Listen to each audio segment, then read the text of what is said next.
मुलांना हा खूप मोठा प्रश्न असतो की कॉलेजेसमध्ये आम्हाला फक्त थेरी शिकवतात, पण प्रॅक्टिकल नॉलेज कुठून येणार किंवा थेरॉटिकल नॉलेज घेऊन आम्हाला पुढे काही फायदा आहे का, इंडस्ट्री एक्सपोजर काही आहे का, आम्हाला BSc किंवा लाईफ सायन्समध्ये ग्रॅज्युएशन झाल्यानंतर वेगळं काही IT मध्ये करिअर करता येईल का जे आमच्या फील्ड रिलेटेड आहे.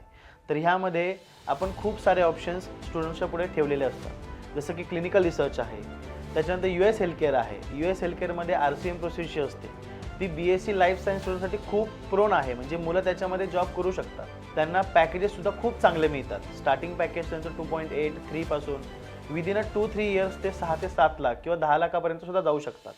पण हे कधी शक्य होतं, ज्यावेळेस मुलांकडे स्किल्स असतात.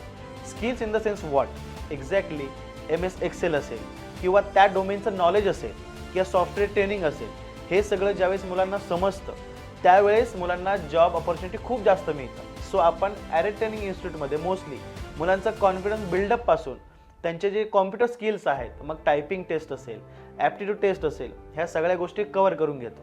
त्यामुळे जर विद्यार्थ्या किंवा पालकांना कुठेही असं वाटत असेल की माझा मुलगा आयुष्यात कुठेतरी खूप पुढे जावा, तर त्यांनी ॲरेट ट्रेनिंग इन्स्टिट्यूटला नक्की व्हिजिट करावी. धन्यवाद.